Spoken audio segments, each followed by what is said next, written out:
꼬리에 꼬리를 무는 이야기.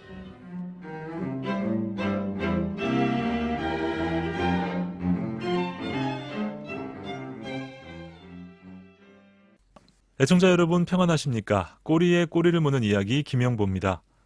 오늘도 포항공대 엔지니어링 대학원의 최호진 교수님 모셨습니다. 안녕하세요. 안녕하세요. 교수님, 지난 시간에 저희는 문제를 만났을 때 어떻게 바라보고 어떻게 대응하고 어떻게 지혜롭게 극복할 것인가라는 문제를 생각해 봤습니다. 살아가면서 수많은 문제를 만나게 되지만 그중에 가장 어려운 문제가 역시 인간관계의 문제, 바로 사람과의 갈등이 아닌가 싶어요. 그렇죠. 저희들이 거의 날마다 겪는 어떤 그 문제죠. 교수님도 이런 갈등 많이 경험하셨죠? 저는 뭐 가정부터 시작해서 회사, 직장 큰 친구. 위로가 됩니다. 네. PD님 혹시 저 갈등이란 말의 원뜻을 알고 계십니까? 갈등의 원 뜻이요? 예. 전혀 모릅니다. 예, 그거 한자로 쓰면 상당히 복잡한데요.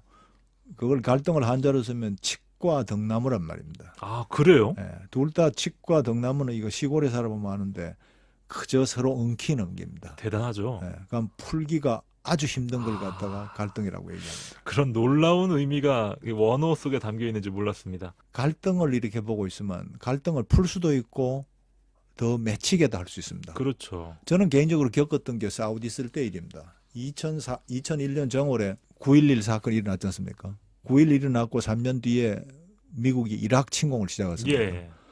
그때는 회사가 정말 살벌했어요. 어, 그 미국인에 대한 어떤 그런 정오감이 정말 대단했어요.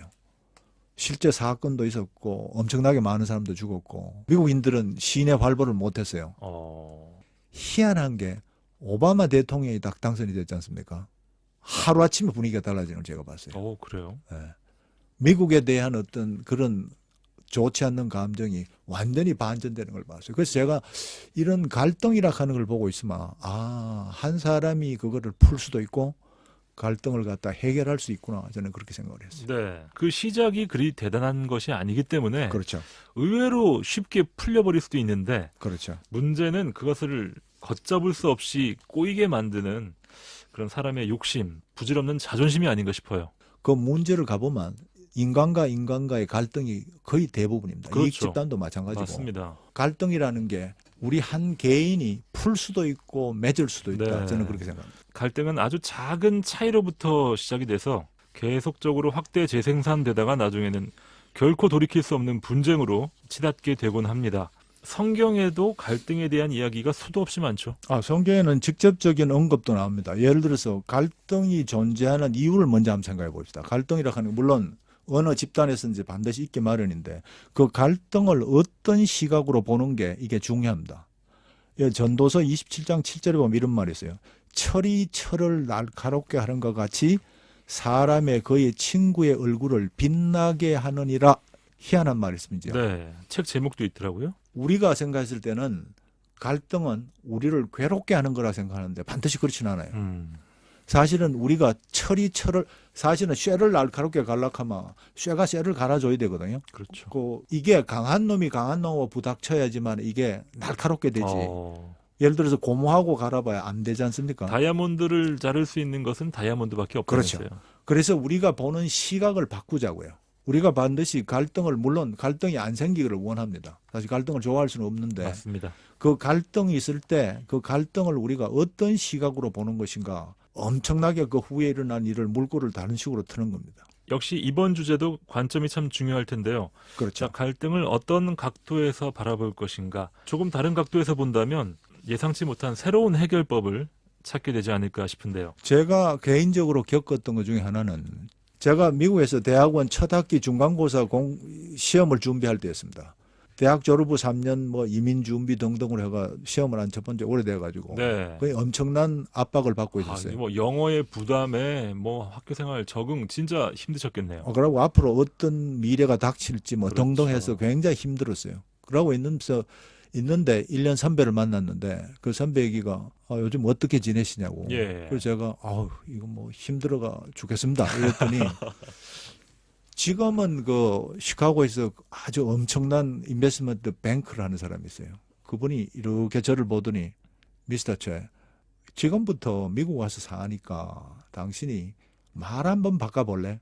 이게 뭡니까? 어. 지금 당신이 내하고 대화하는 가운데 힘들다 뭐 하는 얘기를 지금 여러 번을 반복을 하는데 그거를 힘든다 이렇게 얘기하지 말고 도전을 받는다, 챌린징이라 하는 단어를 한번 바꿔보시지 이렇게 권면을 하더라고요. 오.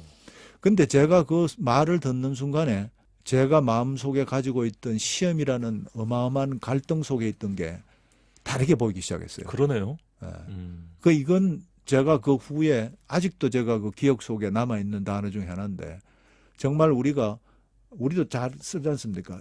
도전이 됐다 하는 말이 글자 그대로 단순히 힘든 것과 도전적인 것이다. 완전히 달라지는군요. 전혀 다르죠. 사실은 그 선배 그 말 단어 하나를 바꾼 게 그 유명한 고르디우스의 매듭을 풀어버린 알렉산더하고 같습니다. 어. 그 매듭을 갖다가 알렉산더는 가서 그냥 칼로 쳐버렸거든요. 똑같은 현상이 사실은 저한테도 작용을 했어요. 예. 그래서 우리가 어떤 그 갈등이나 어떤 힘든 일을 만났을 때 생각의 변화를 하는 것, 저는 그게 믿음의 역사라고 저는 생각합니다. 우리 사회에 만연해 있는 또 우리 가정과 교회에 만연해 있는 크고 작은 갈등에 대해서 한번 생각해보는 시간 가져보겠습니다. 꼬리에 꼬리를 무는 이야기 찬양 한 곡 듣고 돌아옵니다. 내 맘이 낙심되며 근심에 눌릴 때 주께서 내게 오사 위로해 주시네.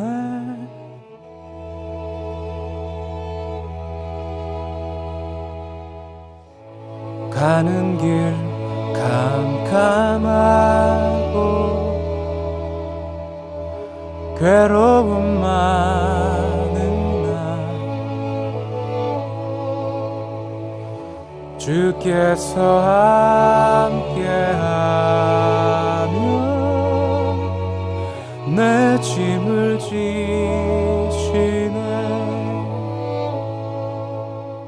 은혜가 내게 족하네. 그 은혜가 족하네. 이 괴로운 세상 지날 때 그 은혜가 족하네. 희망이 사라지고 친구 날 버릴 때 주 내게서 사귀며 새 희망 주시네. 싸움이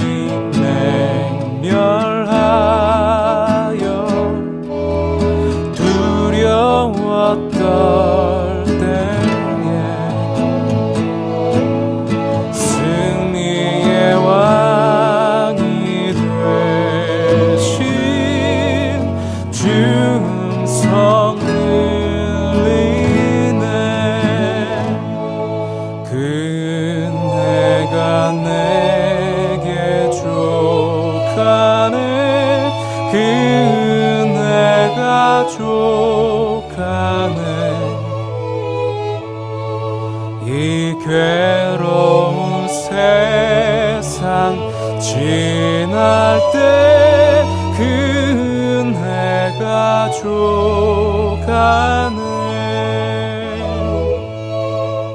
그 은혜가 내게 족하네.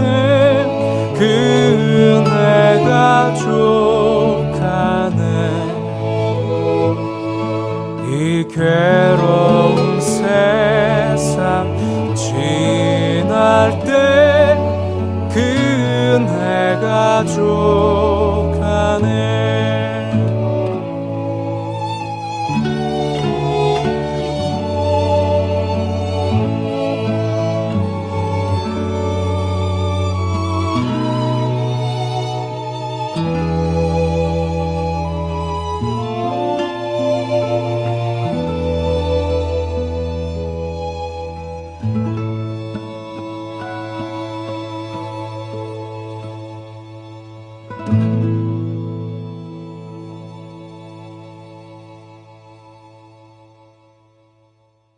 꼬리에 꼬리를 무는 이야기. 오늘은 인간관계에서 오는 갈등의 문제 생각해보고 있습니다. 교수님, 성경에도 이 갈등에 대한 이야기들이 정말 많이 나오잖아요. 사실은 성경은 어떤 의미에서는 갈등의 역사라고 할 수도 있는데요. 그중에서 가장 눈에 띄는 장면이 성경에서 가장 띄는 장면이 출애굽기 12장에 나오는 유월절 사건입니다. 유월절이요? 예, 출애굽과 아주 직결되는 사건이지 않습니까? 그렇죠. 예, 유월절은 그때 430년이나 고센 땅에 이집트 땅에 있었던 유대인들이 마침내 하나님의 기도의 응답이 와서 모세를 보내는 장면입니다. 그리고 모세가 가서 백성들을 갖다가 구출해내는 장면인데, 문제는 거기에서 존재했던 갈등이 세 가지 종류의 갈등이 거기 있게 됩니다. 구약시대 유월절 사건을 통해서 살펴볼 수 있는 세 가지의 갈등 유형. 그 첫 번째는 무엇입니까? 첫 번째는 바로와, 그때 이집트의 황제인 바로와 하나님과의 갈등입니다. 네, 바로는 당시 애굽의 절대 군주였어요. 전혀 남부러울 것이 없는 모든 부귀와 권력을 한 손에 쥐고 있는, 어떻게 보면 뭐 세상 사람들이 가장 되고 싶어하는 모델이겠죠. 전형적인 세상적인 방법에 의존하고 하나님을 모르는, 네, 또는 하나님을 부정하는, 그리고 그 모든 배후에 있는 하나님의 손길을 전혀 깨달을 수 없는 그런 사람이다, 이렇게 얘기할 수 있습니다. 바로와 하나님의 갈등은 바로와 모세의 갈등이라는 모습으로 이렇게 표현이 됐는데, 자, 이 유월절 사건을 통해서 바로가 하나님을 간접적으로 경험하게 되죠. 사실은 10번의 재앙이 내릴 때 그 하나하나마다 아주 뼈아픈 경험인데, 예, 마침내 10번째 자기 장남이 죽게 되죠. 그 장남이 죽고 나서 비로소 얘기를 하는 게 이스라엘 민족을 가게 합니다. 우리를 보내주지 않으면 너희에게 계속 이런 일이 생길 것이다 라고 설득도 하고 또 경고도 하는데, 정말 무모할이 많지 바로는, 통하지가 않죠. 예, 이 모세 말을 그렇게 안 들어요. 그게 우리 인생이 가지고 있는 결정적인 무기가 뭐고 하면, 어떠한 상황이 닥쳐도 그 상황을 해석해는 자기 합리화라는 겁니다. 자기 합리화라는 방식으로 해석을 하는군요. 그게 사실은 어마어마한 피해지 않습니까? 강물이 피가 된다든 메뚜기 떼가 날라오고, 이건 보통 피해가 아닌데도 맞습니다. 불구하고 그것을 마침내 소화하고 해석해지는 능력, 엄청난 자기 합리화입니다. 그것을 하나님으로 인정하지 않고 끊임없이 인간적인 관점으로 세상적으로 해석을 하면서 자신을 합리화시키는, 그래야 자기가 정당해지니까요. 때로는 우리 믿는 사람들의 모습 속에서도 하나님을 간접적으로 또는 직접적으로 인정할 수밖에 없는 상황 앞에서 각종 핑계를 대면서 자신을 합리화하는, 그러면서 하나님과 맞서는 경우를 보게 됩니다. 우리가 가지고 있는 무기가 하나를 더 꼽아라 하면, 첫 번째 무기는 자기 합리화죠. 예, 자기 자신을 내 그 입장에 있는 것을 해석해내는 능력이고, 또 하나는 어떻게 해석을 하는가 하면 상대적인 해석을 합니다. 자신을 합리화하면서 절대자인 하나님을 상대적인 상황으로 무력화시키는 거죠. 진짜 기가 막힌 표현을 하셨는데, 이 상대적인 표현을 해버리는 것만 우리가 어떤 느낌인가 하면 순간적으로 통증이 없어진다는 느낌을 우리가 가집니다. 어마어마한 최면 효과가 그 속에 도사리고 있다는 얘기를 할 수 있어요. 우리가 살아가는 이 현대 사회가 바로 이 상대성의 시대가 아닌가 싶어요. 마찬가지입니다. 어떠한 사건이 일어나고 어떠한 풍랑이 와도 그거를 마침내 해석해내고야만은, 예. 그 인간이 가지고 있는 그 해석의 능력은 뛰어납니다, 사실은. 바로와 하나님의 갈등, 첫 번째 갈등의 양태였고요. 두 번째는 무엇인가요? 두 번째는 유대인과 하나님과의 갈등입니다. 왜 이 유대인들이, 우리가 저희들은 지금 성경을 보는 것도만 3,500년 전에 일어난 걸 갖다 거의 한 10분 만에 다 읽어낼 수 있지 않습니까? 그 눈으로 보면 도저히 이해가 안 될 수도 있어요. 그런데 실제 상황으로 그 사람들의 삶을 가서 들여다보고 있는 것 같으면 그게 사실은 이해할 수 있어요. 여기 출애굽기 6장 8절 9절에 그런 말이 나옵니다만, 내가 아브라함과 이삭과 야곱에 주기로 맹세한 땅으로 너희를 인도하고 그 땅을 너희에게 주어 기업을 삼게 하리라. 나는 여호와라 하셨다 하라. 모세가 이와 같이 이스라엘 자손에게 전하나. 그 다음 나온 게 진짜 정확한 표현을 하고 있습니다. 그들이 마음의 상함과 그 다음에 가혹한 노역으로 말미암아 모세 말 안 들었다고 그랬어요. 마음의 상함과 가혹한 노역으로. 노역으로. 그러니까 우리가 지금 어떤 사건을 사건대로 받아들이지 못하고 곡해를 하고 정당화를 하고 상대화를 시키는 게 사실은 그 근저에는 보면 개인이 가지고 있는 마음이 벌써 깨어진 마음이 있다는 말입니다. 상처가 깊은 있군요. 상처가 있다는 말입니다. 이 성경 구절을 읽어보는 것도만 물론 저는 지금 유대 백성들을 갖다가 정당화시키는 게 아니고 우리가 그 사람들을 1차적으로 이해는 해야 됩니다. 그러나 우리 자신도 마찬가지고 하나님이 우리를 보는 눈도 마찬가지입니다. 이게 하나님이 보는 눈이랬거든요. 네 마음이 상했구나. 정말 상한 갈대를 꺾지 않은 예수님이 여기서 나올 수도 있겠죠. 네. 그 다음에 뭐고 하면 지금 내가 겪는 일상이 가혹한 노역으로 도무지 살 재미가 없다. 너무 힘든 거죠. 너무 힘들죠. 네. 너무 힘드니까 그 두 개를 가지고 있는 상황에서 모세의 말을 들을 수가 있겠나? 제가 봤을 때 이 갈등의 곱선 엄청나게 깊습니다. 사실 이 부분은 참 공감을 불러일으키는데요. 그렇죠. 마음의 쓴뿌리나 상처, 또 일상의 여러 가지 부담과 무게들, 우리를 하나님으로부터 멀어지게 하는 아주 좋은 이유가 되죠. 유대 민족들이 자기 스스로가 겪었는데도 불구하고 하나님의 중심 그 사상 메시지를 짚지 못했다는 말은 그만큼 사람 우리 개인이 가지고 있는 마음의 상처는 아마 어쩌면 하나님의 사랑보다 더 클 수도 있어요. 그 어떤 기적보다도 우리에게 크게 작용하는군요. 두 번째 얘기했는 가혹한 노역이라는 걸 요즘 말로 번역하는 것들만 지금 현재 우리가 가진 직업의 현장 속에서 결과가 기대에 턱없이 모자란단 말이에요. 그래서 받는 봉급이 적다거나 그렇죠. 그다음에 내가 꿈꾸던 그 세계가 내 직업 속에서 안 나타났을 때 학생들은 성적이 안 오르는 것이고. 성적이 안 올 수 있고 그다음에 연구하던 결과가 안 나온단 말이에요. 교수님들도 연구를 하는데 그렇죠. 자기가 소위 기대치가 있을 거 아닙니까? 그런데 자꾸 이상한 방향으로 나왔을 때 결국은 10년 전에 결국은 조작하는 사건도 일어나고 그렇게 되지 네. 않습니까? 그 인간이 가지고 있는 가장 연약한 부분이 건들렸을 때 우리가 어떤 식으로 반응을 할까? 이건 굉장한 묵상 주제입니다. 이스라엘 백성들을 함부로 비판하기 어렵겠어요. 사실은 하나님의 복보다 더 좋은 게 어디 있어요? 최고죠. 그런데 그 복을 갖다가 갖고 싶은 거는 저는 그걸 절대 이상하다고 생각 안 들어요. 그런데 그 복을 받았을 때 그 복을 어떤 식으로 사용할지를 생각해 보자 그런 취지인데요. 지금 우리가 복을 누리고 싶은 그 마음과 그다음에 그 복에 대한 결과에 대해서 우리가 따라가지 못하는 의무감이라고 그럴까요? 그런 갈등 속에 우리가 있다는 거는 그거를 갈등을 어떻게 소화해야 된다 하는 거는 굉장히 중요합니다. 자, 그렇다면 하나님과 이스라엘 백성들의 갈등은 어떻게 풀려갔어야 되는 것이었나요? 사실은 노역의 현장에 있을 때는 사실 힘들잖아요. 우리 삶 속에 또 힘든데 결과를 보는 것도만 반드시 실망하게 돼 있어요. 어쩔 수 없어요. 예.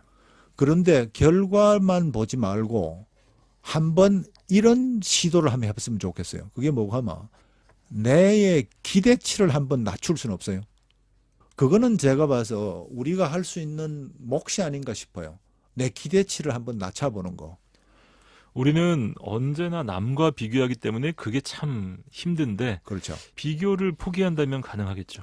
비교를 조금 우리한테 유익한 쪽으로 비교하면 어떨까 싶어요. 네. 예를 들어서 기대치를 낮춰가지고 내가 높게 잡았던 걸 한번 비교적으로 낮춰보는 사실 비교가 다 나쁜 건 아니거든요. 그럼요. 근데 그걸 유익한 방향으로 우리가 한 비교를 사용하는 어떤 그런 지혜가 있었으면 좋겠습니다. 지혜로운 비교가 필요하겠군요. 구약시대의 출애굽 상황, 6월절 이야기 속에 나타난 세 번째 갈등은 무엇이었습니까? 모세와 이스라엘 백성들의 갈등입니다. 모세와 이스라엘 백성들의 갈등, 모두 다 하나님을 인정하고 또 하나님을 따르기 원하는 사람들인데요. 이 세 번째 갈등이 바로 우리가 교회에서 흔히 발견하는 그런 종류의 갈등이 아닌가 싶습니다. 아마 우리가 모세와 이스라엘 백성들의 갈등을 직접 풀락하면 불가능할 겁니다. 교인과 교인 사이, 형제와 자매 간의 갈등, 부부 간의 갈등 아마 풀 수 있으면 벌써 풀었을 거예요. 쉽지 않습니다. 벌써 풀었고 그거는 문제 자체도 안 됐을 겁니다. 근데 그게 지금도 문제가 되고 교회 밖이나 교회 안이나 문제가 비슷하다고 통계가 나오는데 그 문제는 뭘 얘기를 하는가 하면 우리가 그 문제를 하나님이 허락한 그 갈등이 하나님이 허락했다는 걸 먼저 한번 또 짚고 넘어가 봐야 된다고 생각은 돼요. 그 다음에 그 문제를, 그 갈등을 내가 그거를 갖다가 당사자하고 풀라고 생각하면 안 됩니다. 각자가 하나님 쪽으로 가져와야 돼요. 예. 왜? 하나님이 그 갈등을 허락하셨기 때문에. 유월절이란 말 자체가 건너뛰는 거잖아요, 교수님. 그렇죠. 예, 하나님께로 건너뛰어야 문제 해결의 새로운 각도가 좀 열리겠네요. 저는 그게 믿음이라고 생각합니다.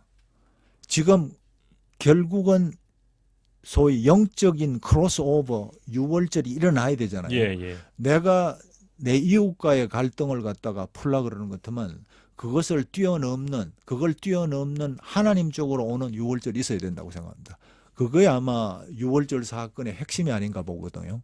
여기 세 가지 있었던 모든 갈등을 보는데 전부 다가 귀결은 어디로 오는 것 같으면 결국은 하나님 쪽에, 내가 하나님 쪽으로 가져와야 됩니다. 네. 우리에게 갈등을 허락하신 하나님, 우리의 시선을 조정함으로 하나님의 뜻에 한 걸음 다가가게 하시는 깊은 섭리가 아닌가 생각해 봅니다. 꼬리에 꼬리를 무는 이야기. 지금까지 포항공대 엔지니어링 대학원의 최호진 교수님과 함께했습니다. 교수님 감사합니다. 네, 감사합니다. 저는 김영보였습니다. 애청해 주신 여러분 고맙습니다.